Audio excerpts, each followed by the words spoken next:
Greetings and welcome everyone to What's in the Skies. This is America Disclosing Uncensored. Today's guest is Colin Saunders. Am I saying that right? Saunders? Sanders? That's correct. Yes, very good. Colin Saunders. Excellent. Okay, great. This is all about March 31st, 1999, the day that changed everything, and to a close encounter of a triangular kind. I like that. I had to throw that in there like that. But it's true. And this is your story and why it's became your life's work at this point and the quest for the answers. And now it has turned into a book of your story, your family story, and others. The book is called Triangular UFOs in the United Kingdom. Some of Colin's background and achievements outside the community are that he has worked in as an electrical design developer, draftsman, and the aerospace industry, as well as working in many different companies and countries throughout the UK. B&B, Airbus, Chevron Oil, refrigeration technologies and improvements. And it all started at the age of 21. That's fascinating. So without further ado, let's meet Colin Saunders. And I'm sure he'll enlighten us on some of his fascinations of journeys in his life that brought him to this moment. Welcome, Colin. Hello, Michael, and thank you for inviting me onto your podcast today. Yes, as you touched on there, I had the experience in 1999 with my family. Before I get down to the actual encounter, though, I'd just like to briefly run over my working history because I believe it does have an impact on the sighting in terms of the drawings that I made and the models.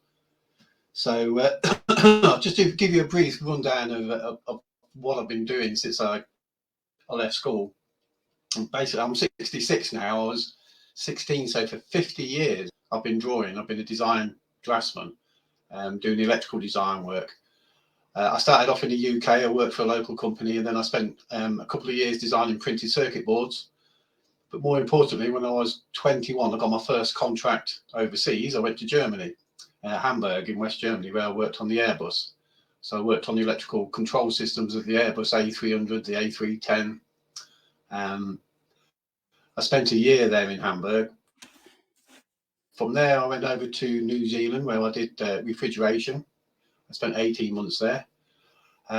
Back from there, spent a year, like you say, working for Chevron Petroleum in Aberdeen in Scotland. Now, that included a few offshore visits as well. So there was a lot of flying involved, a lot of helicopters. It also trains you to make sure you get the job right when you're out on the platform, because when you get back to the office and you start drawing things up, you've got to get all the information correct. So that sort of training came invaluable for the night of the UFO encounter. Then from Aberdeen, more importantly, I went to Sweden, where I spent 2 years, again in the aircraft industry, working for Saab Aerospace in a town called Linköping. I spent 12 months working in the cockpit, where I was doing the instrumentation and layout of the control panels. And the second year I spent working on the wings and the horizontal and vertical stabilizers, all to do with the electrical drafting. Back from Sweden for the birth of my daughter, and I set my own business up. Well, before that actually, I worked at Court Halls in Coventry, design office manager for 8 years, then set my own business up. Now, it was perfect setting my own business up because we're just about to get to the encounter. And the day afterwards, I just couldn't work. I was just so enthralled by what had occurred that night that I'd got the staff running the business for me, and I was starting to do drawings, etc. So that's a brief rundown of the career. So I spent all of my life drawing. So when I show you the models, you'll know that these are pretty much exact copies of the real thing. Great. So the 31st of March, 1999 is the night of the encounter. Sorry, Michael, you were about to say something? I just said that's great. I'm looking forward to seeing these models. I know you have them with you. I do, yes. We'll be showing these, yeah. So March 31st, 1999, we decided to go out for a family meal. There was 8 of us in 2 cars. My wife was driving one of the cars, and we picked up my mother-in-law, and in the back of the car was myself and my daughter. The second car was my brother-in-law. He'd got a French partner, and her grandparents were over for the weekend, and they were in the Range Rover. So we met up at the pub. It was called the White Lion in Paleton in Warwickshire. Now this is in the middle of nowhere. It's a tiny village. The next nearest village is Monk's Kirby, again middle of nowhere. So we've had the meal. Everything went fine. Nothing peculiar happened. Then we come to leave the pub. We got into my wife's car, and as we was pulling off, I looked out the rear view mirror and I noticed that the old lady was struggling to get into the Range Rover a little bit, and my brother-in-law was helping her into the vehicle. So I naturally assumed that the Range Rover would catch us up on the journey home. We've got a few miles to get back to Hinckley, where we were living. So we set off ahead of the second vehicle, with my wife driving through the country lanes. Now it's pitch black, there's no street lights at all, and there's very few houses out in the countryside. In fact, there's none where the encounter took place. So we came up to a road called the Fosse Way. Now the Fosse Way is an ancient Roman road, allegedly built on ley lines, which goes up to the Watling Street, which is another old Roman road. But again, this is the middle of the countryside and no street lights. So as we was coming up to the turning, my wife said, "Oh, here's the Fosse Way now." And my daughter jokingly said, "Oh, there's been talk of headless horsemen down here." We all laughed and said, "We'll keep our eyes open for him then." And as soon as we turned the corner, there in front of us, half a mile away, because I've been back and measured the distance, there was these lights hovering by the side of the road. And we were absolutely gobsmacked to see these things. We got all excited and were saying, "What on earth can it be?" We've been up and down the Fosse Way many times. There's no lights there. There's no pylons with lights on. There's no aircraft that low. And we started talking. We were saying, you know, it's too low to be an airplane, and there's too many lights for it to be a helicopter. It was mainly red lights with a bit of white mingled in. It was ever so confusing, but it was really bright. So we drove up to these lights, and then we stopped the car parallel to them. Now, I would say the lights were 100 feet away. Now, I always base that on the fact I've steered my friend's narrowboat here in the UK along the canal, which is 70 foot long. And I've steered that through bridges and things, so I know the distance. So when I say 100 feet, I mean it was 100 feet away. We could have hit it with a cricket ball. And it was just, they were just off the ground. The lights looked to be maybe 50 feet off the ground, if that. And we stared at them. It was absolutely stunning to look at. Now, there were 4 red lights at the back of the craft. At the particular moment we were there was no craft visible. It was just the lights. And we were staring at the lights. So this is one of the models I've got. So the craft was actually tilted at an angle. Well, the lights were tilted at an angle to the earth like this. They weren't parallel to the earth. They were tilted up. And I was staring at this one at the top here. And as I stared at that particular light, I could see it got like a crisscross effect, almost like a traffic light. But it wasn't etched into the glass itself. It was like a byproduct of the light coming out from the craft. It's something to do with, I think, Newton's law of ring interference, where if you look at a laser beam, you can see a pattern coming into where it emits from the object. Okay. And as I was staring at it and thinking this is really peculiar, all of a sudden the sky started to ripple, and it rippled around the object. And it looked to be like in a sort of a diamond shaped. And I thought to myself, my word, there's a craft there. It's not just lights suspended on their own. There's actually a craft around the lights. As soon as I thought that, the craft just decloaked. It was just like Star Trek, you know, when the Klingons' ship decloaks and there's a solid metallic object. This is what happened in front of it. It decloaked really quickly. And as it decloaked, I noticed on the bottom 2 wingtips closest to me, little fluffy white clouds of vaporization appeared. So as I was staring at the rear end of this thing, it then lifted in the air. The nose rose in the air. The rear end stayed exactly where it was. So if you can imagine, if this is the rear end and you're looking at it, then the rear end stayed where it was and the nose rose up in the air like this. It was like a horse rearing up. But the way it moved, it was like floated. It was like a submarine underwater. It was ever so strange to see. And it was that low that if it had tilted from the middle, it would have struck the ground. So the rear end stayed where it was, and then the nose floated up in the air like this. Now, as it floated up, I could see on the surface was like liquid. It looked like liquid mercury. I don't know if you can catch that on this model. Yes. And then the beams themselves, there we go. The beams were solid silver on top of this lake of liquid. And the beams were interlocking at 90 degrees. And the first thoughts were like, my word, aliens exist. Abductions must take place. And this explains some of the mysteries from history, because I've got the feeling that these things have been around for a long, long time. And it was amazing to see. It was the most amazing construction I've ever seen, and the way that it moved as well. And we were all going, wow, look at this. And except for my wife, who was looking forward. She'd seen the lights, but she didn't see the craft actually materialise. So we're saying, let's get out, I want to get a closer view. And my mother-in-law and myself, we would have got on board. We were so excited. It was incredible to see, to know straight away that aliens exist, and all the rumours you've heard over the years are true. So my wife, being sensible, decides to pull forward and reverse into a gateway, which would have put us more or less right underneath this thing. Trouble was, when she pulled forward, there was a big hedge. Now that blocked our view from the craft. So and I thought to myself, it's going to go now. So she reversed into the gateway, we jumped out, and it had gone, just like that. And there were no smells, there'd been no sound, couldn't feel any warmth or heat from anything being burnt along those lines. But there in the distance, going away, was the biggest flying craft I'd ever seen. It was huge, and it got 4 red lights at the back of it again. But this time the wings were a lot longer. And I said, there it is, look. And but this was massive. It was like the size of a football pitch, and it would be maybe half a mile away or a mile away.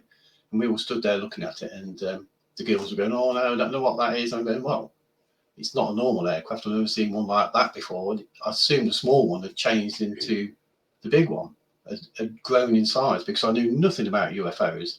I hadn't done any research. I wasn't into UFOs or a member of any UFO clubs. It was only when I started researching that I realised that the large ship was probably a mothership that the small one went back to. But we were only guessing that because we didn't see the small one disappear. So that was the encounter, which only lasted just a few minutes. We got back in the car all excited, and we drove home to take the mother-in-law home. Now, my brother-in-law had been driving a Range Rover. He lives next door to my mother-in-law. And when we got back, there was already there before us. And not only that, there was out of the vehicle, and they were all in the house having a cup of tea, which seemed really strange. We don't know how they passed us, how they didn't see the craft. It was almost like we got into a little bubble of our own for a while. Now, that is the sort of the nuts and bolts of the story, if you like. And for the first sort of 15, 20 years, that's what I talked about. The next day I started making drawings of the craft, and started building paper models. But there is more to this, and we will come back to the site in a little bit later on, if that's okay, Michael. So I can talk about some of the high strangeness, which I've only talked about in the last few years, if you like, because I'm getting older now. I'm 66. I'm not bothered what people think. I'm not here to try and turn anybody's views. I'm just telling the story of what happened, what took place. So the next day I started building little paper models, and decided to build a wooden model out of doweling, and I printed some nice drawings off cold draw and put them onto the doweling, and made my first little 3D triangle, which was great. But I put that in my van. I was working from home now. I started my own business, and we were doing embroidery onto t-shirts. So I bought a little van for delivering shirts to different businesses, etc. And I know the triangle was in the van by the passenger seat. Now, the van got broken into at night. The only thing that was stolen was a cassette player from the dashboard and the model. It took me a while to realise, when I'd come to look for the model, I couldn't find it. It was definitely stolen. And the reason I mention that is because when I took the vehicle to be repaired from where they'd broken into it, a friend of mine who repaired it said it had been professionally broken into. He said they made a great job of it, and he couldn't understand why somebody with those sort of skills and talents were breaking into a little van to steal a cassette player. It wasn't until later on I realised that the model had gone as well. So I had a feeling that maybe the model was what they were after and the cassette player was just a bit of a red herring. So what I did then, I decided to make another model, the Mark II. This time I decided to put some lights in it and a battery pack. And this is the model here. And after all these years, it's still working. So there it is, flashing away. And these are the drawings that I did on the Coral Draw. Now, there's where your craftsmanship comes to light to everybody, and you even won an award for your work and within the CAD program. Yes, when I worked at Courtals in Coventry, I became AutoCAD User of the Year in the UK in 1992, which is quite a big achievement. So yes, it just shows again how good, how involved I am with computer-aided design and drawing and making these models. Now, along the way, I met a guy called Omar Fowler in the UK. He sent me some information on triangles. And on one of the pages was a drawing from Belgium of a triangle of the underneath that flew over this guy's head. And this is what it looked like. Now, the model, the drawing got these lines in relief on the surface again, all protruding out. And I thought that is just too much of a coincidence not to be the same as the craft that we saw with the beams on the surface protruding off the surface. So this model is based on my rear view and top view, and the bottom view is based on the Belgian view. Because from where we were sitting and looking at the craft, at no point did we ever catch a glimpse of the underneath.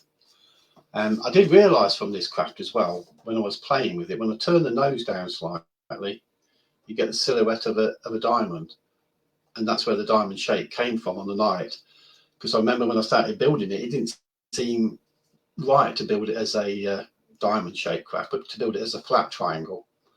Because on the night as well, when we were looking at the four lights, with the nose down slightly, I could see another light underneath, a smaller one, which was different to these ones at the back. These four on the back were the ones with the crisscross lens effect on them. But this one underneath at the front, it was like a ball of plasma. This one here was like a Roman candle firework, really bright and burning. And then it looked like it was got some mist around it. Now that would have been when the craft was materialising, because when it materialised, we got mist around these bottom two corners as well. So it would make sense that there was mist or vaporisation on the front one as well. So when I was staring at these four lights and the little ball of plasma here, once it started to materialise, this has got mist around it, which made it look really spooky, like some sort of sci-fi film that we were watching. But it wasn't smoke; it was definitely vaporisation. Okay. So with this model, I managed to get on television and do a few presentations, but I was never satisfied with this, because these beams are just printed on the surface. They're not actually raised off the surface. What happened next was a friend of mine, John Mills, his name, came to see me and he said he wanted to build, he bought himself a 3D printer and he wanted to make a model of my UFO. I thought, wow, fantastic. So this is what he produced. This is the first one that he made. This is a little handheld copy of the triangle. On this one, we've actually got the beams raised up off the surface, which you can just about see on this image here. He put lights into this and lights in the bottom. He spent quite a bit of time on this. He didn't charge me anything, and it cost him quite a bit in materials. So I came up with the idea, because I wasn't still 100% happy, although these beams are off the surface and not the right colour. On the night, they were like silver against a liquid grey. So I was saying, is there any way we can build an exact copy? I know it's going to be expensive, so if I sell these on eBay and sell enough, will you build me a large one? And he agreed. So I started selling these on eBay, these little ones. But also he then he did a flying saucer and also a cigar. So we've got the three for sale for one. Now, all of the money I gave to John. I didn't have any other money myself. I didn't want anything to do with this. This thing is far bigger than money. So John agreed then to make me the large model. And this, as we touched on earlier, is the larger version. Now on this one, we can see the beams are actually in the right colour. They're silver. And if we can get it into the right light, you will see the liquid surface as well, which is a special paint effect. I think we'll just about catch it there. Yeah. So this is the final model with a milky white central core, underneath, based on the Belgium sighting. And again, all of this is battery driven with the lights on. A bit difficult to see in here, but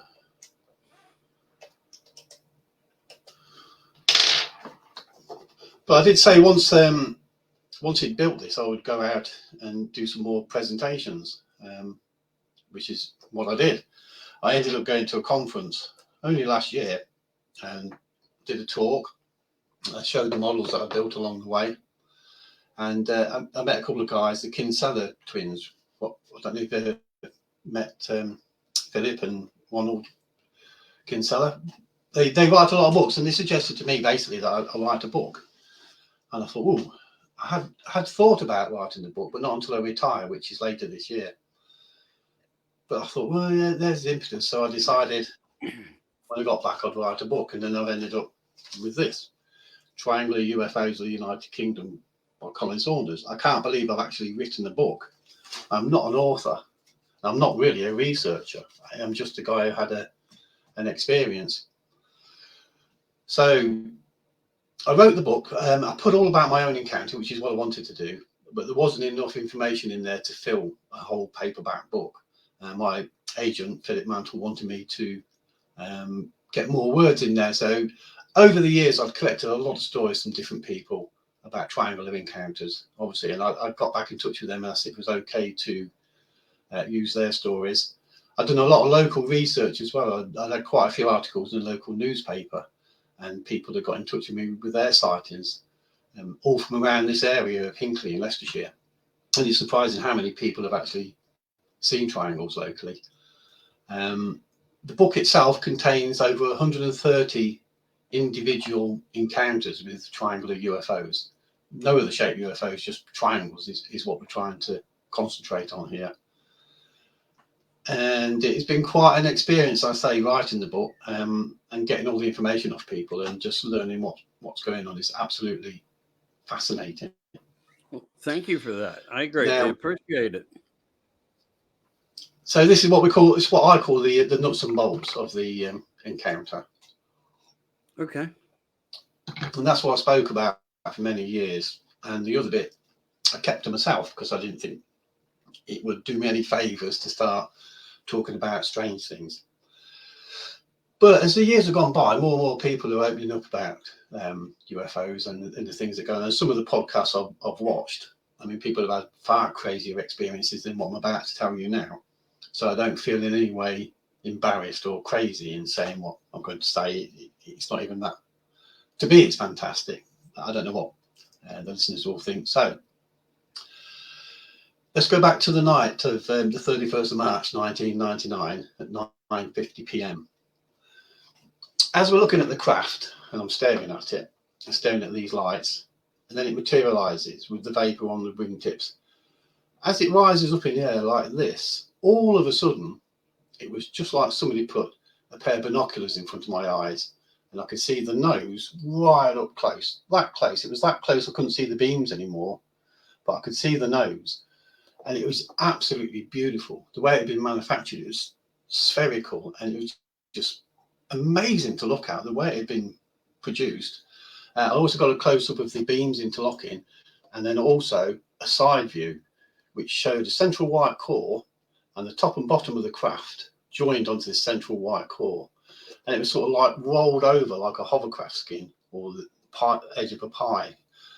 But there were, along the edges, there were no nuts and bolts, no rivets, no welding. I mean, the way it had been put together was absolutely stunning. And then the next thing I remember was being in the car saying, look, let's get out, I want to get on board. Like. So I had 3 close-up images. And it's true to say, without those images, I would not have been able to have built the craft. There's no way we could have seen the central white core from where we were sitting in the car. So those images helped me to produce this exact copy of the craft. Now, the next day, trying to like fathom all of this, everything that took place, I decided, and I said to the family that I thought I'd had an out-of-body experience. That was the only way I could sort of fathom how I could get close to the craft to get these close-up views. So I kept that for many years. Now, here in the UK, we used to have some fantastic conferences. They were in Leeds, run by Graham Birdsall and Russell Callahan from the old UFO magazine that used to be here. Graham unfortunately passed away and the conferences stopped. But I went to a lot of those conferences and I met people like Stanton Freeman, Dr. Roger Lear, Greer, I met Greer as well. But also, more importantly, I met Bud Hopkins and I had a chat with Bud Hopkins. Now, I was chatting with Bud and I only got like didn't even get 5 minutes. And I told him about the encounter and I told him about the out-of-body experience. And he goes, no, he says that wasn't an out-of-body experience, that was telepathy. He says that was aliens putting images into your mind. But before he got a chance to elaborate on that, somebody butted in, this woman with a crystal that she'd found in the forest, and Bob started chatting with her. And that was the end of my 5 minutes of chatting with Bob. So I went away thinking, that's odd. You know, why would they put images in my mind when I'm standing right next to the craft anyway? So I wasn't quite sure. I mean, it was still in the early days, and I stuck with the theory of the out-of-body experience. You know, I was getting books out of the library, trying to read up on that, seeing if I could do it again, but had no luck. I've always had very vivid dreams, but I don't think I do any sort of astral projection or anything along those lines. But I never managed to do it again. Now, the weird thing is, we started to have some, well, mainly me, started to have some paranormal experiences after the UFO event. I'd had none before. So I'd be like 40 years old with nothing happening in my life. Then all of a sudden, the UFO. Then after the UFO, things started to get a bit weird. I mean, even the next day, things were going wrong at home. Like, I'd got 3 computers, and the one I was using, the hard drive, suddenly packed up. Television packed up, the video recorder packed up. A clock started working in the kitchen. Somebody suggested that maybe they followed us back that night and scanned the house to see what our reaction was, to see what we were doing, see if we were drawing pictures or whatever. And that scanning perhaps interfered with things. But there might also be logical explanations for all of those. Maybe we got struck by lightning or something. But after that, other things started to happen, and I was starting to see strange lights and hear strange things. Now, I wrote these all down. I was having so many, I decided to keep a list of them and the things that were occurring. Now, the biggest one, Michael, I'll touch on this, is I was fishing.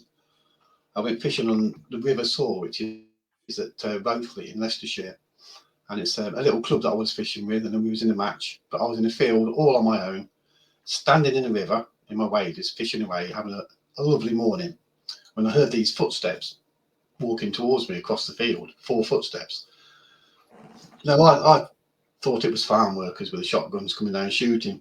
And I thought I better make myself known, because I don't really want them shooting in my direction, because I'm down the riverbank away from where they could see me. So I decided to climb up the riverbank and make myself known to them. So I climbed up the riverbank, and much to my surprise, there was no one there at all. However, the footsteps were continuing and they were coming towards me. So now I start to panic, because I think it's a big cat. That's all I could logically think of, because we have big cats in the UK that have been released or got out into the wild somehow. So what I decided to do, I thought I could swim across to the island, because it's quite a big river, but I know cats can swim. So I decided to get a spike out of my rod holder that I used for an umbrella. And my game plan was that if it was the cat, I was going to go back down the bank and get it to jump on me and impale it on its own weight. And I stood there with this game plan, and I was shaking. I was absolutely terrified. And it was getting closer and closer, this noise. So these 4 footsteps walked right in front of me, maybe 6 foot in front of me. But there was nothing there at all, absolutely nothing. Then it walked away. So I started whacking the ground with the stick to see if anything would come out, but there was nothing there whatsoever. And I stood there and I thought, well, I've heard of these sort of things in the past. This is some sort of like space-time contingency, that whatever I'm listening to is not there. Maybe it was there in a different time or whatever. And at that point, because I was having all these experiences, but at that point, Michael, that I knew that the UFO was not extraterrestrial, it was interdimensional. And all the other things that I was experiencing were coming from this other dimension. And it only come since the UFO event. So somehow the UFO had done something to me to allow these other things to be seen, these other things to come through. So I am convinced now, to this day, they are dimensional rather than extraterrestrial. So when I started writing the book, just to say that it happened for about 2 years. I was having different things occurring, but after that it started to tail off, and very rare do I have any sort of experiences now. So when I started writing the book, I invited people to talk about their experience, but also asked them if they'd had any paranormal experiences. And there were more people saying yes than no, which was amazing. But it did seem like most people have experiences when they're young, as children, and then throughout their lives, and it culminates in a UFO experience, like with a triangle or a saucer or whatever. For me, it seems to be the other way around. It started bang with the UFO, and then the paranormal experiences after the UFO. But so many people were writing and saying, yes, they've had experiences all of their lives. It's not just a UFO. It just confirms to me that this thing was dimensional, not extraterrestrial. If this had come from another planet and we'd seen it, it had cleared off, you wouldn't expect to have any other experiences afterwards. So, like I say, I'm convinced this thing was interdimensional rather than extraterrestrial. So that's basically the story. That led to writing the book. There's some fantastic accounts in the book. I'll read one or two of those to you, but there's some great information in there as well. Have you got any questions on that, Michael? Oh, I have a lot of just theory, thought, and I'm sitting here with utter excitement because you're explaining some things that I myself think I've experienced, and you may have answered a couple questions in my own theories of why I keep having this reoccurrence of thought of what I saw.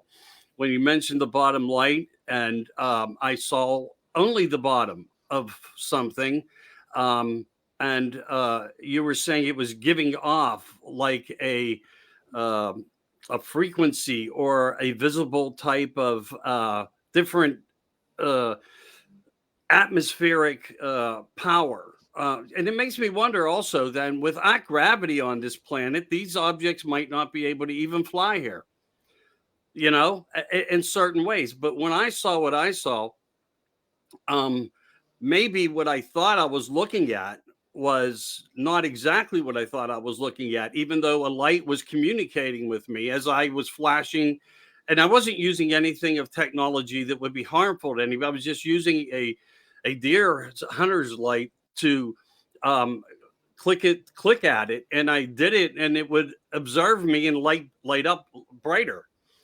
And it happened several times before I asked myself, what did I get myself into? But some of the things that you have mentioned actually are going to make me rethink some of the things of my own experience. But I'm befuddled of the fact that you were able to actually get a close up of the nose as if it was a format of them of telling you to disclose, to implant thought in some mannerism to put you on this path for disclosure, to say, we are out here and we need your help to make more people aware. I'll just say that much because I could go on. And this is about you, your work, your accomplishments that you brought forward.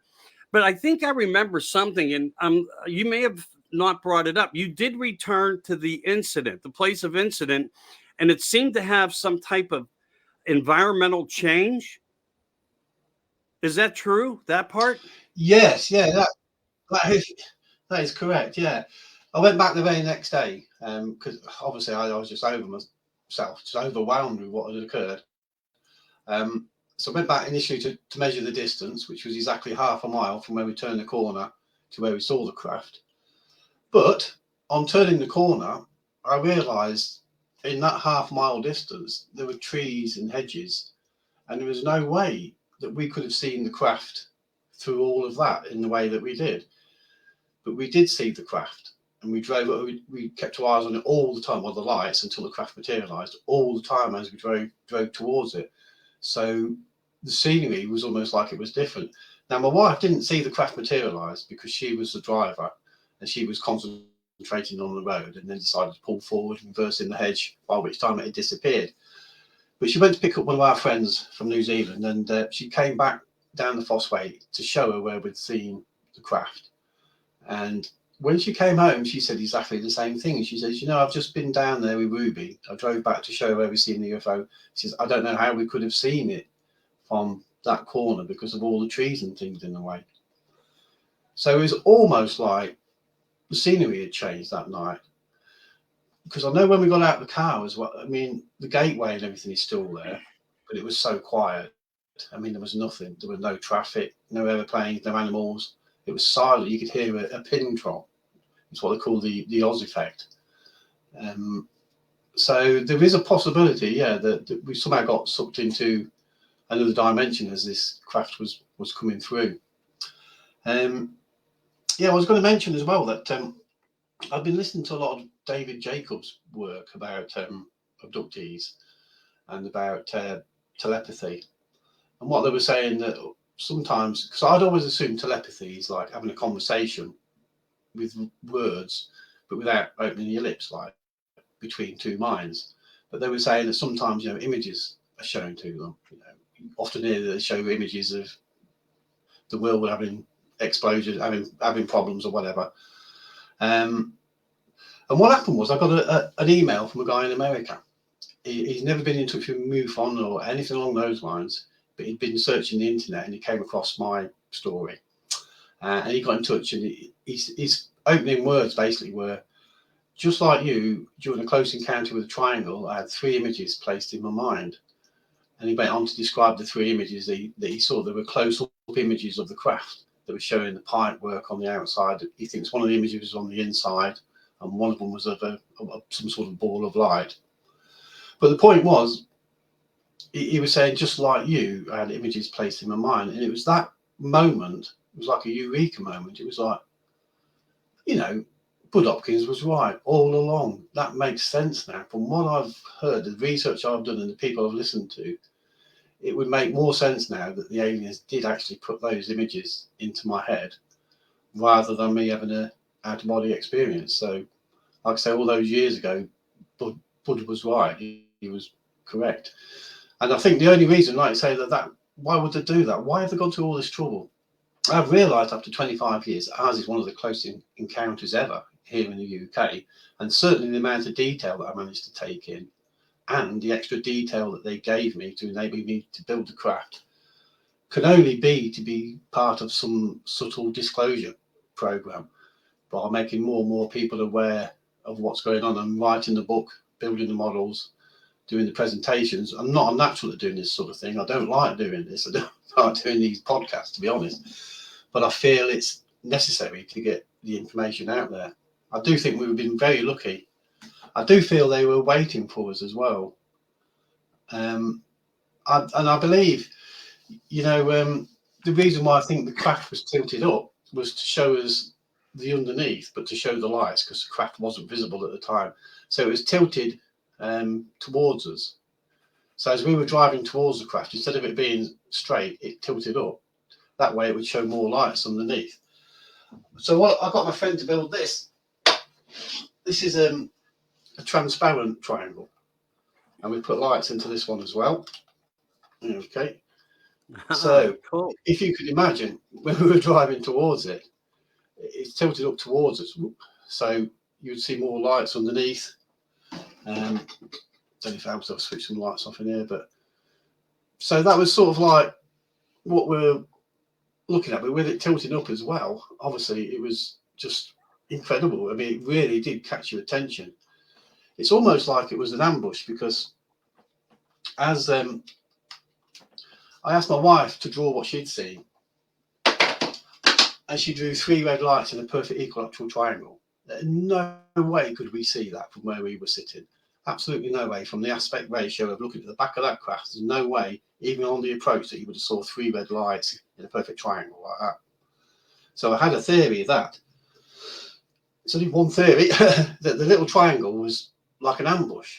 It was that bright and made us that aware that the large triangle that we seen when we got out of the car, which was going away from us, may well have passed over the car at the same moment that the small triangle was singing and dancing in the field. So as our attention was drawn by that, the large one came over. And then as we reversed the car and got out and looked, there's this craft going away. So were the three lights that my wife drew, were they in fact the bottom of the larger triangle? We'll never know. We'll never know. It was a really peculiar night, I have to say. Yeah. It was fantastic. It definitely was a life changer for you, without a doubt. And, you know, with some of the things you just brought up, interdimensional, so forth, being mentioned, and the possibility of that it creates its own movement from one place of this secondary reality that we're trying to be aware of, but not exactly aware of, but we keep the thought in mind that it does exist, and it's here, and it does deliver itself in ways, and we see phenomena events occur like the Phoenix Lights, 1966. I think I was in 96. In 1966, I believe was the Westall School incident landing, the battle over Los Angeles, Randlesham incident, being to see things up close, and the possibility that it could have mass also influence, not just telepathically or somehow with this whole spectrum of telepathy, be able to implant to a complete society as well. Some of those variations of thought that that you have mentioned. So I've mentioned these incidents because maybe in ways it's all connected, and Bud could have been 100% accurate on it all, and I think in many ways he is accurate, but we speculate because experiences that we see things firsthand and remain with an objective, a viewpoint of as to our experience. But it's delightful to know that people have been out there helping us through the doors and keeping us focused on the information that's proper and good. What are your thoughts behind some of these, if I may ask to take us off narrative, but when you know about something that's occurring everywhere, and of course, even in individual accounts of numbers that you have placed into your book, which I can't wait to hear you read some of them, that is a mass influence too, but done separately versus one time with numerous amount of people. How do you feel about that? Do you have the same conclusion knowing about some of these other incidents versus what you've learned and where you are now? Yes, I've become a very much more spiritual person, I have to say. When I read all these reports now, I know people are telling the truth. I believe 100% that the reports in this book are genuine, and the technology that's being displayed is absolutely fantastic. Now, I don't see many people being having bad experiences with this either, so it does appear that they're here to help. I hope they're here to help us. Right. One of the funny things that came into my mind, you know, when the craft materialized and then floated up in front of us, it was almost like it was alive. You know, I couldn't help feeling that it was some sort of an organic animal, even though it was clearly manufactured. It had been put together amazingly well, the manufacturing process, but it looked to be alive. I don't know if that was because the surface was all shimmering, like the liquid mercury on the surface. But yeah, whether the craft was alive or not, or whether occupants, we'll never know. But there was certainly some telepathy there. But before I forget, actually, because we talked about gravity and how these things move around, I watched a video from a professor, Bosler Moore, I think his name is, on quantum levitation, where he got a piece of metal and he froze it right down to become a superconductor, and then put it on a rail and it just went round, or it just sat in midair. But what struck me about it was the vaporization coming off the piece of metal. So when our craft materialized, we had vaporization on the three corners, a bit like a heat sink where it goes to the least point of resistance. But I came up with this theory that, you know, this liquid surface It could be something like liquid nitrogen. Hmm. These beams that are sticking up off the surface may well protrude down below the surface as well into the liquid. Then all of these beams on the surface here will be cooled down to 0 degrees Kelvin and become superconductors, top and bottom. And once you've got superconductors, you've got quantum levitation, whereby the craft can then just use the Earth's magnetic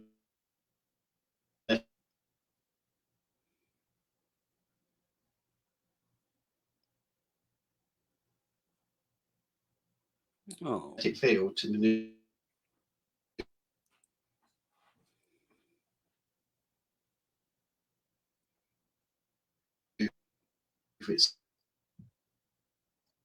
itself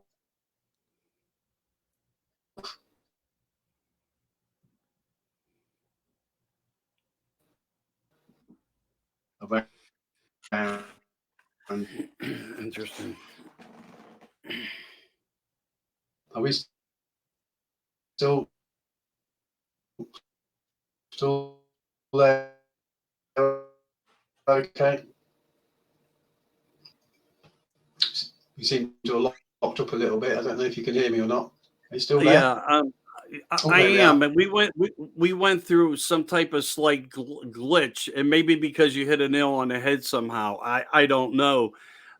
So if you don't mind, if you're still hearing me and we have clarity between each other, could you reflect back onto some of that analysis and your analogy of the liquid nitrogen and could we Yes, refocus here?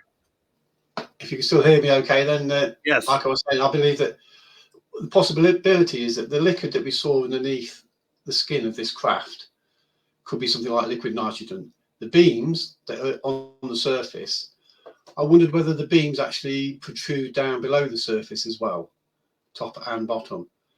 And in doing so, they will be supercooled. Right. And once you get superconductors, you get quantum levitation. So the craft then could just hover, move around in the Earth's gravitational field by keeping itself cold. That would also explain why we had vaporization on the corners of the craft when it materialized, because it was just such a cold exterior. Interesting. It's a theory, but I don't know if it's correct, because in the book, I've got a couple of people who've touched triangles. They've been that close, and there was no report of it being really cold, as it were, frozen the hands off. Right. But yeah, that was the idea I had on the quantum levitation. But I was also saying that in the book, I've got a drawing that Michael Schrack gave me of a triangle that's got pipe work surrounding the bottom of it. It looks like a refrigerator, the back of a refrigerator. I'm guessing that these pipes may also carry something like liquid nitrogen, which makes them into superconductors. So it's creating this quantum levitation. If you search on YouTube for quantum levitation and find Bozo Moore, I think his name is, he does a good lecture on that particular subject, and that's what gave me the idea that that might be part of the craft's operating system.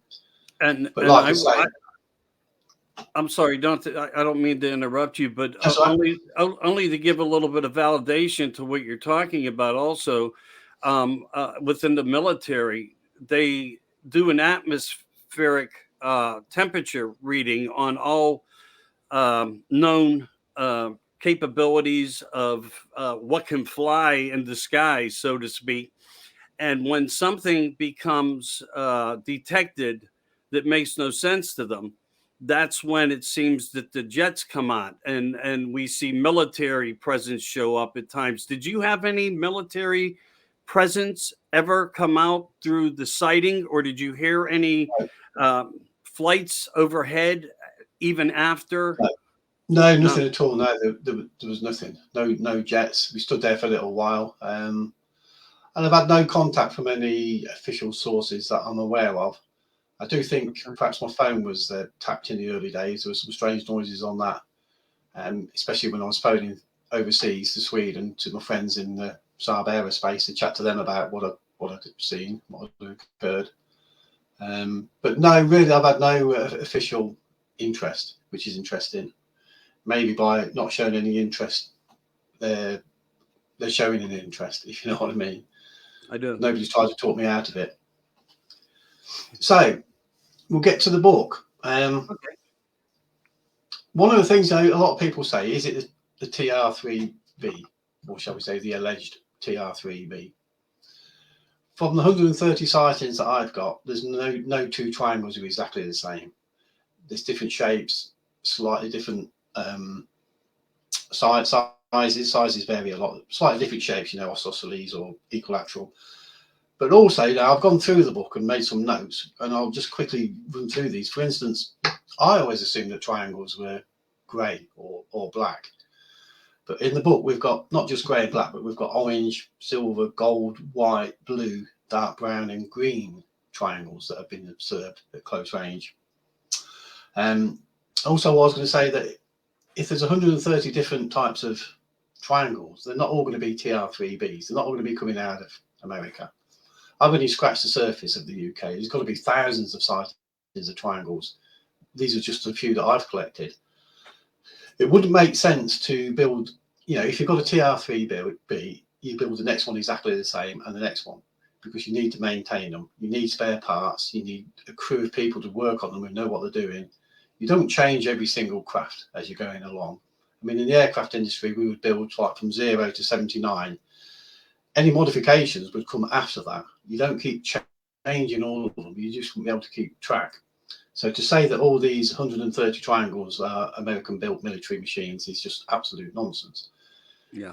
But it does beg the question that where are they coming from? Because somebody somewhere is building all these different types of craft. And if we've had, you know, I've got 130, so maybe there's been 1,000 in the UK or 10,000. Spread that worldwide. How many thousands of different triangles are visiting, let alone saucers and cigars and all the rest of it? Right. There's no way. I mean, I'm sure we're going to try and back engineer these things, and when one comes out, they'll say, "Oh, that we've had this for years." But there's no way that I believe that any of these triangles in the book are anything but extraterrestrial or interdimensional. I don't believe they are military triangles. Also, the lights. You know, red and white seems to be the popular colours. The three in the corners of the triangle tend to be red with a white in the middle, or the other way around, white in the corners and red in the middle. They seem to swap around depending on the operation of the triangle at the time. But going through the book again, we've got red and white, we've got green, blue, yellow, orange, bronze, purple, and a pinkish orange. And often white beams are observed coming from the big white central light of the craft as well. And the noise, I mean, ours was noiseless. We couldn't hear anything over the sound of the car engine. And also I mentioned there was no smell of any fuels when we jumped out of the car. But people describe the noise as being like a dull hum, a low hum, like an electricity transformer, or a buzzing noise, or droning. And one person said it's sucking like a vacuum cleaner. And they vary in size from just a few feet across to the size of a football pitch, or even bigger. Mm-hmm. And there's lots of descriptions of the fridge pipes and girders. And when it gets very close to people, they feel pressure. People see them cloaking and shimmering, rippling like a black tar, and some of them have missing time. One or two say it looks alive but artificial. And the movement, everybody says the same thing. This is one of the things I learned in the early days. The way that our craft manoeuvred in front of us was just fantastic. So when I was on the internet researching, when people started talking about it gliding and floating, you know they're telling the truth, because that's the way that it moves. It's the only way you can describe it. It doesn't move like a normal craft. In the book, they're saying it's like it's fluid, or gliding, floating, like it's underwater. And some of them seeing the blunt end flying first. So it's not, I don't believe it's an aerodynamic shape. I don't think they've done it for that reason. I think they've done it for stability, because sometimes they fly backwards, not point forwards, but the flat end backwards. So there's some of the information that I've gained from the book. There's also reports in there from not just the public, but from military and aircraft pilots and police as well, and the Home Secretary here in the UK. My earliest report was 1956 in the book of a triangle. But the earliest one I've come across was a bit of a battle that went on in Nuremberg in 1561, which was recorded at the time, and they said a big black triangle came down towards the end of the battle. We've got no proof of that, but that was 1561, so that's quite an old, the oldest report I've got of a triangle. So yeah, so the sort of things I've gained from the book. I've met a lot of interesting people, and if you don't mind, I'll read you one or two little extracts from the book. No, please. Okay. This is a guy called Charles B. This is December 2011.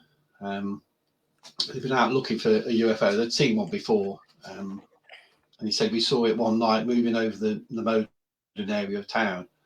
My ex-partner tried to say it was Venus, but my ex-daughter, who was 7 at the time, became hysterical and said it was aliens. He said, we pursued the object, which was very bright, but as we followed slowly in the car into North Yorkshire, it seemed to be getting lower. We both reasoned it was maybe a helicopter, but there was no strobes and no noise. Somewhere between Cleasby and Manfield, we lost sight of it as it got too low. We looked for the object, but decided to give up and turn back home. As we drove back along the A67, I said, let's look down by the river. With hindsight, I think they told me to go down to the river. After driving down the track to the river, the craft was probably about 300 feet above ground level. It was huge, at least 1,000 feet across. The lights at the apices were dim yellow-orange, and there was a dimmer orange light in the body towards the back. I got out of the car and stood staring at the triangle. There was total silence. I could no longer even hear the traffic from the nearby motorway. The body was black and blocked out stars, but I could see stars around it and also a nearby farmhouse on a hill south of the river. It also seemed to block out the breeze. I don't know whether I got closer to it or it to me, but it seemed I was right underneath it. I could see black channels etched in the underside of it, which you now have to make me think of a docking mechanism. It now seemed to be just a few feet above me. It seemed to be made of a slate or graphite material, very dark grey and smooth matte texture. I could feel the presence in my whole body, and a dental implant was vibrating in my mouth. I could see the channels covered the underside of the craft. They were probably 6 feet across and of a similar depth. I raised my hand and touched part of the craft's body between the channels. I was terrified and even thought it could harm me, but I did it anyway. I brushed my fingers over it and then put my entire palm on it. It felt like a hard kitchen worktop with a matte finish, but it was not cold. The next thing I remember is my daughter shouting me to come back to the car. She hadn't wanted to get out. So that's quite an amazing close encounter. This guy is a protection officer. He's not somebody who's going to make up stories, but be underneath the triangle that comes down that close that you can actually stretch up and touch it is just fantastic. I mean, the technology they're using, they're obviously well aware that he's there. I mean, that was an incredible sighting. And I think in many ways also, it seems like more people with credible backgrounds and integrity are almost like chosen to see these things. And I'm not saying that all walks of life don't witness things, but I'm saying that there, in a way, seems of a possible direction of choice by these entities to make sure certain people with good backgrounds are actually disclosing the experiences that they have, because by doing that, it creates strength and structure into the factual intent of the conversation that we have, and of what people's works can deliver. So I think that's also an important way to look at some things, because, as you said, you never wanted anything to do. It's not that you may have never wanted anything to do with this, but you had no interest. And then suddenly, March 31st, 1999, it's right in front of you, and your whole life changes. I've heard this repeatedly, and in ways, even in my own life, even though I had interest to many things. And I have many writings behind me. Oh my God, they're stacked that thick. I just need to put them in book term. But on what I've done, and what I think. But again, it's the work that you guys have done that are accomplishing us to get through that next door. But it just seems to me to be another focal point of credible people, police officers, military, whistleblowers, you yourself with an incredible background, and many others that I've actually had the pleasure of speaking to, doing some shows with, or just getting to know them. Um, we all, I think this is a meant to be scenario. Yeah, I have thought about this actually, because I mean, what happened that night was just absolutely incredible, and there's not many people in the whole world have this sort of experience. And again, like I touched on earlier, is it for me to try and help with disclosure? But one thing I noticed that, for instance, the next day was April the 1st, which here in the UK is April Fool's Day. I don't know if it's the same in America, but it's when people make stories up and do jokes on each other, practical jokes, etc. So although that made my job a little bit more difficult to explain, from day one, everybody I've spoke to has gone with it. And a lot of people have said, because it's you, we believe you, which is a nice thing for people to say. They believe my integrity. They know I'm not going to be making this up. I'm not one of those Walter Mitty type characters.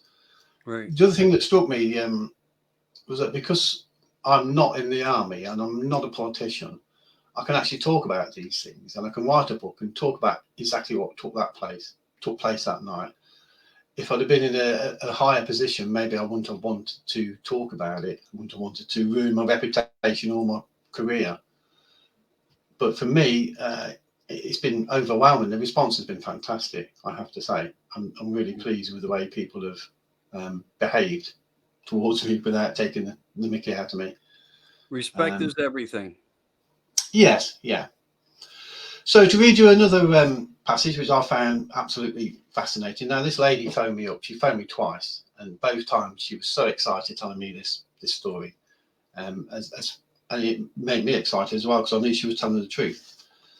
This happened in Nottingham in 1983. Now, she says, my friend was 3 years older than me, and we was unemployed at the time. We decided to go and visit my dad's property, a 10 to 15 minutes walk away, and we arrived at 8 to 9 p.m. The house had a football pitch just beyond the back garden and wild space surrounding it. The weather had been dry all day. When we came to leave late that night, we glanced over to the football pitch via an entrance. We both spotted the mist and the triangle, so we decided to go and investigate. The object was a bit like a pyramid and was the size of a council house, and not quite on the ground, but hovering just above the ground by about a foot or two in height. The triangle looked to be made of glass and was transparent. I could see swirls of coloured gas inside, yellow, blue, green, in fact like a rainbow. They said as they approached it, it backed away from them. But when they backed away, the triangle pyramid returned to its original position. The craft then became solid. In fact, Lindsay described it as metallic with Egyptian hieroglyphs on all sides. One of these hieroglyphs was a man with a bird's head carrying a long spear. Lindsay and her friend became nervous and decided to go home, where they believed they lost between half to 3/4 of an hour in time. Lindsay's friend plucked up courage and went back to the football pitch, but the pyramid and the mist had now gone. I asked Lindsay if she had any other experience, and she replied, I've seen an odd few lights throughout my life, and as a very young child had an experience whilst playing with her toys. Lindsay said she looked up and there was an old lady milking a cow and a bale of straw in the room with her. So I still believe this. I know that sounds fantastic. I do believe her story. I believe that is 100% true what she saw, that she saw this triangular pyramid-shaped craft with these hieroglyphs on the side. So all of a sudden we've got a tie-in there between ancient Egypt and ETs and triangular craft. Again, I've got no reason to disbelieve her story. So that's just one of Well, many in the book. yeah, right. And I think it makes perfect sense of what a lot of people's findings have brought forth too, and speculating. In ways we see representation to the top of the pyramid of a possibility representing some form of spacecraft, but and another area of subject matter, the all-seeing eye. And this could be the whole key element to what the answer behind everything is. The ones that came here, the builders of what we don't understand, from many different constructs of civilizations that have existed up to this point. And you know, it fascinates me when we look at these things, because I think even Randlesham was talked about by some of the soldiers there when that event, I'm sorry, excuse me, took place many years ago, where they seen some type, I believe, of hieroglyphics also that was on the outside, and embroiled somehow, but placed there. And I That's look right. at these. I look at these as key elements. Has anybody that you've been able to talk to ever, besides vapors being seen, physical vapors coming from this craft, were there any ever at any time any energy propulsion releases of of any colors, like where the craft will release like a firework, I want to call it, of Um, energy coming from it? no, I don't think there's any in my book, to be honest, but I have heard of it, and I have met witnesses who have seen like molten balls of something coming out of craft. Yeah. But no, I haven't got any of those on the triangle side, no. But like I said, I have heard of that, yeah, on a few times in my journey through this rabbit hole of UFOs. Right.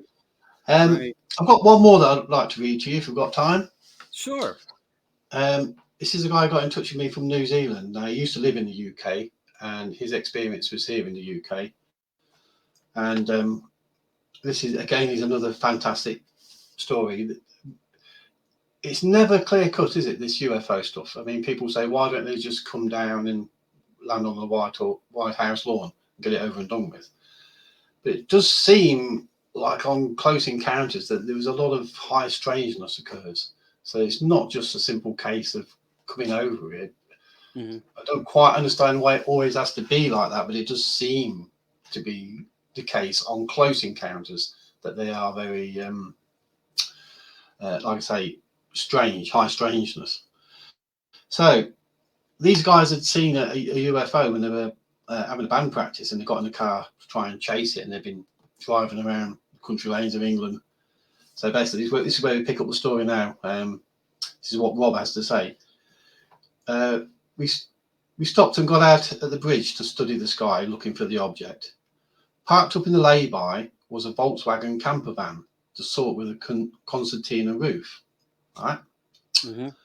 There was a light on inside, and I wanted to see if they had seen the object. Dave did not want to. I walked down a very slight incline towards the cul-de-sac and turned to see Dave, who was saying, "No, don't," again and again, pleading with me not to get closer. "Don't do it, Rob." I turned, and the camper van was not there. There was a gunmetal coloured wedge-shaped craft, very much like the side view of an F-117 Nighthawk stealth fighter. It was the best description, and this is in the lay-by. So the Volkswagen van has turned into a triangle. It was angular, sharp, pointed, defined. It was more of a wedge, but the angles and the surfaces reminded me they were not smooth, they were flat. This image lasted 1 second, and I was instantly on the other side of it. This is where we got in touch, because I had my 3 instant images, close-up views. Now he's having a similar sort of experience.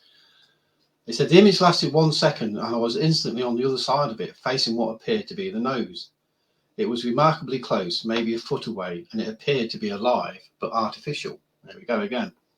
The Right. nose, whilst rounded and almost like a glove puppet shape, and I had the sense of it sniffing me.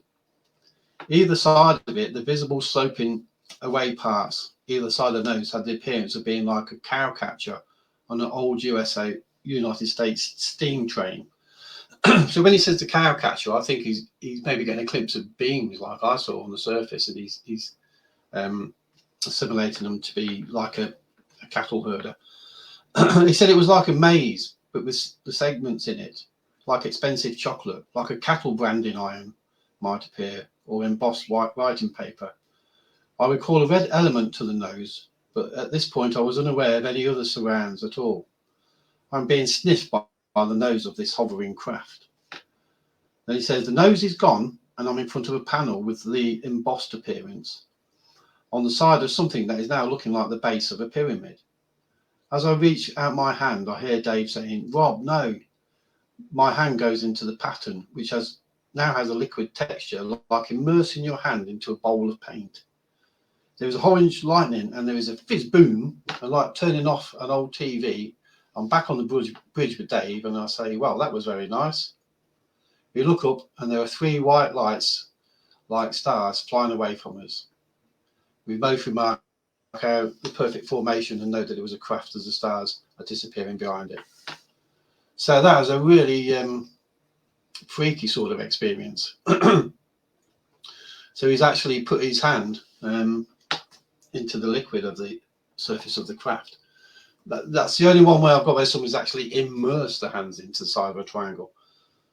And this guy's over the years, this guy's phoned me up a few times from New Zealand to chat.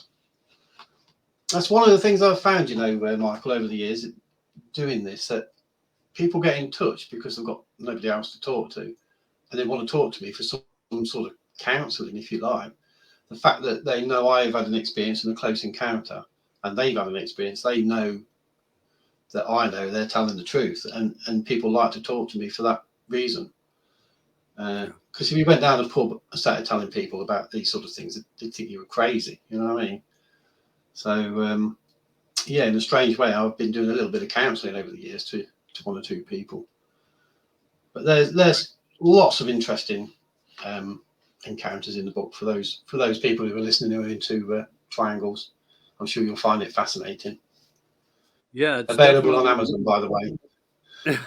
Yeah, everybody, you're gonna have to get this book. And also, if you didn't hear the show from the beginning, you got to go back.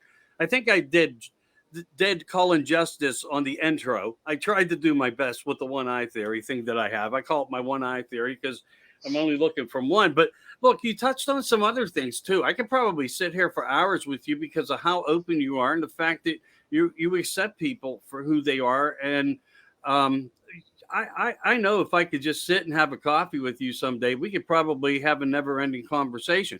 But one of the things are too, like when we find out from people some of these experiences that they have, and some better than the others, some not so good, but they're all important parts of the data that we're collecting to try to find the answers, because so many more questions exist than the answers do.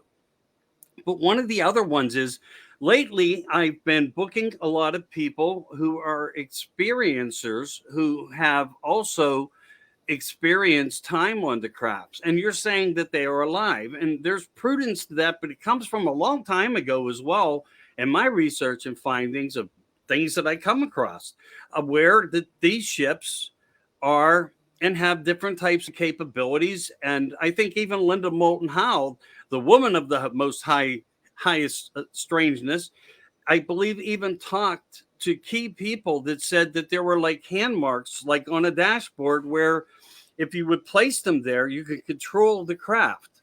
Yeah, also, I've heard that many times. Times, yeah. So here, you become one with this living A&I organism of something that we're starting, I think, to get more answers on, to be perfectly honest with you. And because of people who do work just like you do, and thank you for your work. It's impressive. It's amazing. And I'm glad that you're out there in the communities doing the best you can. And today you presented almost like a speaker lecturer with such proficient personality and workmanship. Thank you for that. I really do appreciate it. A lot of people, I think of me as coming on because I do several different platforms. But I think when it comes to paranormal, can we call this paranormal when we don't know? Yeah. It's power is outside of the normal, isn't it? Yeah, it's part of the family, but people leave it out sometimes. I wish they wouldn't. I think, we're looking at things. So a couple other quick questions, because I know people they indulge in this part. We know that there has been times where, like in Brazil, they call it Brazil's Roswell. There's a Roswell everywhere in the world, but nobody talks about every single one of them, where a craft came down and there were beings. Was there ever a sighting of a biological entity in any way in any of the sightings that you have been able to record into your book? No, okay. None at all. And I've been desperate to find out over the last 25 years who actually flies the triangles. You know, you hear Right. stories that the Greys are involved, but the Greys seem to be everywhere, don't they? So I don't really know what species uses the triangles, to be honest, or whether it's several different species. I'd love to know. But you Right. do hear of people getting on board. And scary enough as well is sometimes you hear of people in uniform being on board as well, you know, like sort of military mixed in with aliens. And that's a Right. frightening thought. One thing you touched on earlier, telepathy, because somebody once said to me they tend to pick on people who are telepathic. And I thought, well, I don't know if that's true or not, but it would be, it sounds really good, that, because, you know, if you go to a foreign country, it's nice to find somebody who speaks your language. So if they're using telepathy, then they want to pick on people who can also receive and give telepathy. Now that ties in with the flying of the craft, because I've heard that myself several times, that people on board the craft use their minds to fly the craft. I mean, humans have been put on to try and experiment to see if they could get them to fly on simulated games on the craft. So there'll be a flying saucer on the screen, and they'll put their hands on a panel and they'll try and fly the saucer through the thoughts. So you hear that time and again. So this telepathy is a big thing. I mean, the aliens obviously are using it, and I believe it could well be tied in with flying the craft. It would make sense. That's Yeah. the way they're working. Suggestion of thought, mind over matter. And if we could accomplish more of that, it would be profoundingly beautiful. I mean, but again, yeah, exactly. And there is a lot of information out there on that. We both agree to it. It's just how far people are willing to research some of that information for themselves, also. But I take my hat off to you. You only write and document what comes in front of you, and thank you for that, because Yeah. you're keeping science real, not in fiction. Thank you so much. Yeah. I haven't got carried down any sort of religious route. I'm not become a starseed or do automatic handwriting or anything like that. So I'm approaching it from a scientific, technical point of view. I think that's why I found it so mind blowing. You know, the experience when it occurred was just, although I'm not religious, the best way I can describe it is like meeting God. It was just so wonderful. You know, I just almost felt love and affection for it when it materialized. It's such an odd feeling. Like I say, I would have got on board, and I think my mother-in-law was the same ilk. She was really excited. It was her birthday that day. She has passed away since then, unfortunately. And when they cleaned out her bedroom, they found all these newspaper cuttings on paranormal stuff. So that makes me believe that Madge has had paranormal experiences in her life before the UFO event, which Right. is interesting. Yeah, So you're right. I don't. That's pretty remarkable too, because that always comes back up as well. So I'm, in my mind, I always try to focus on the importance of whatever comes up, and always being able to try to find a way if it goes back to it. But if it seems that people who always had paranormal experiences in ways are more inclined to deal with something like this at a later part in their life. It's like if they haven't been taken from the age of infancy to death in some way, we'll say, I don't know, maybe I'm saying that wrong, but that paranormal system seems to work around one's life like that, you Yeah, know? maybe that's.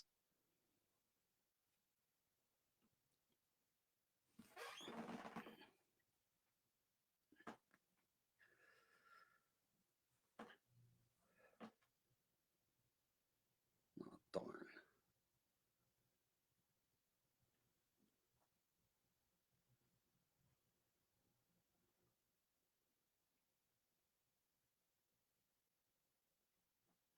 Yeah, it's not rolling.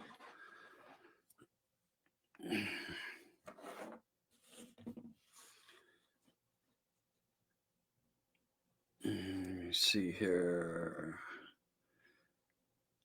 We're definitely having some type of streaming issue there. Did we connect back? Can you hear me now? I can, yes. Can you hear me? Yes. Yeah, for some reason, somehow that it went on to mute for some reason. some of the gremlins. Interesting. Yeah, so yeah, that's great. That's basically about it. So just to reiterate to anybody who's interested, there's the book, Triangular UFOs of the United Kingdom by Colin Saunders, available on Amazon, hardback, paperback. It's audio as well, and Kindle for anybody who's interested. I'm not trying to sell the book to make money. I'm trying to sell it to spread the word, basically. You know, I've done a few TV presentations as well. I've done quite a lot of podcasts now, so there are a lot of people who have heard my story. So I'm hoping that was the reason that it occurred, because I have been wondering about it for the last 25 years, what it's all about. It's a fantastic experience. I can't stop thinking about it, to be honest. It's there every day, you know. Oh, I know. I feel it. I feel it with you. I truly, truly do. I just need to get off my butt and do a little bit more. And I can be creative. I'm just not. I just haven't gotten to the point. I mean, the writings that I've done and research. I also opened up a national sightings hotline for anybody where it says specifically something you brought up that touched me close to the heart. We have an ear here for you, and as you said, in ways you are that relief for people with stories that are coming to you. And I also plan on taking it into what I would like to think and hope for is a radio night, similar to what the great Art Bell once did, where people can actually give greater details, and researchers can come on to hear what they want to hear, accept what they want, and then be able to also find a way to contact them to help influence the research and data that we get shared to us through it.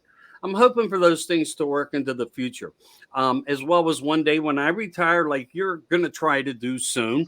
I Yeah. can write down all this information that I've collected and put it into some type of subject matter that is prudent for the community out there, because that to me is, I think, where my focus needs to go.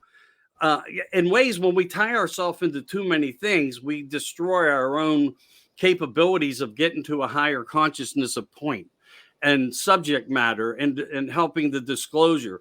And I'm finding my way now. I'm getting into that point of my mind in my life. As you say, you're going to try to take on more, to do more as you retire, to help the community out so much more.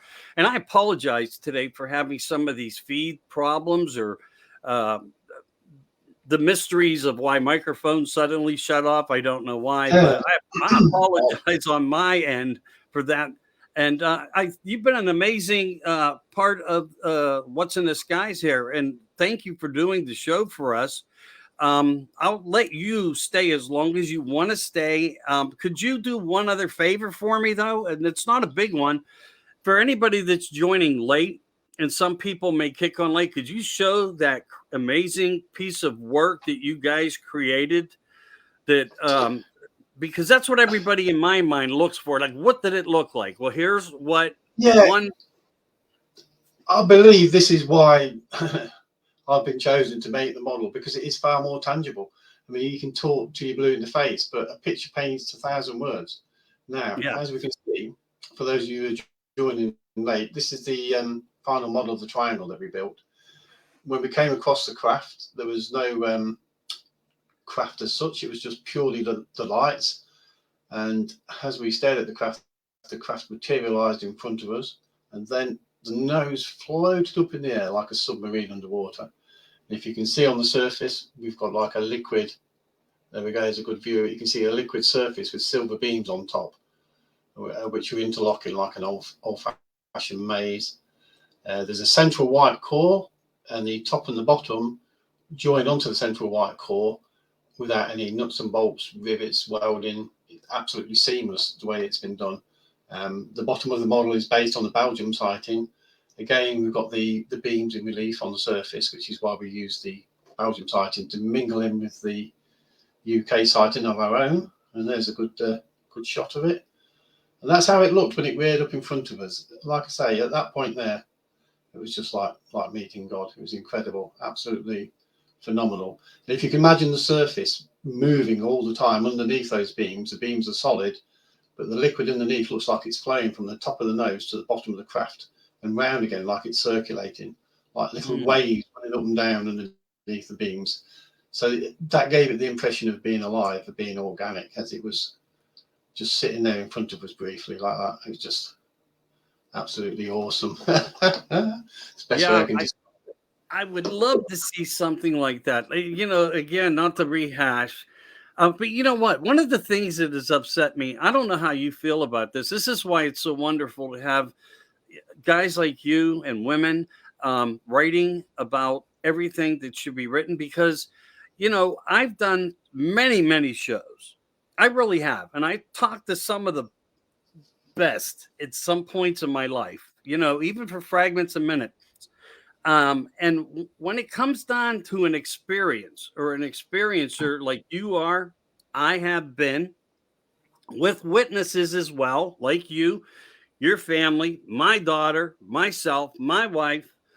When these types of things have happened and MUFON doesn't pick up the phone, I find that to Yeah. happen quite often where people were saying, hello, there's nobody on the other end. What's going on? And I'm not trying to double down dog anybody. That's why this is so important, what you do. And I mean that because you're not going to give up, and many others are not going to give up. But there is some communication disruptions going on somewhere for whatever godforsaken reason that is occurring even more now. Yeah, and talking of communications, well, so finishing off, if there's anybody out there who wants to get in touch with me, you can find me on Facebook, obviously. But if anybody wants to email and they want to have a chat, I'll give you my email. It's Peck, that's Papa Echo Charlie Kilo 13 at hotmail.co.uk. So Peck13 at hotmail.co.uk. If anybody's out there wants to have a chat, tell me their experience, I'll be more than welcome to spend some time with you. Phenomenal. I will So do the best. Experience, Michael. I'm going to do my very best to keep promoting you. And I mean that. I don't stop when I do something with somebody. And I do it for ones that don't even acknowledge the show or recognize it, because in the future, greatness can come in different ways. And like you, I don't do what I do to sit back and collect subscribers. I sit back to do this because I think what's more important are the messages, is the factual data, and how we can resolve this big question of the unknown. And I think we're at the pinnacle of something to happen. Maybe I'm wrong, but I would like to believe that that's a possibility of truth. And we may have some disappointments when we learn about it, but we'll remain, I think, optimistic to find out who these others are, these visitors, these unknowns that are within our lives every day of the week, somewhere, somehow on this planet. With that said, I want to thank you again, Colin. You've been a delight to have on with me and to listen to you. I appreciate your time. I know it's valuable. And you have a birthday coming up, so that you mentioned. I'm going to wish you a happy birthday. Please keep in touch at any time that you would like to. I hope I can do the same with you. To everyone out there in the UK, I send my love. I send UFOs your way as often as I can, if I can. I want everybody to see one. That's in my mind of consciousness. For this show, it's over. But I do want to just one more time share to everybody. Triangular UFOs of the United Kingdom, by our guest, Colin Saunders. Please support, show some love, and share his message and this podcast to everybody that you can. Thank you, Collins, for being here. We're going to be signing off now, and it's been a great pleasure to have you, sir. Thank you, Michael. Thank you for inviting me onto your show, and the same to all of your listeners out there. I'm sending my love to all of you, and keep the faith. Always. Thank you. All right. Thank you, Michael. It's been great. Right. Thank you. Bye. Bye.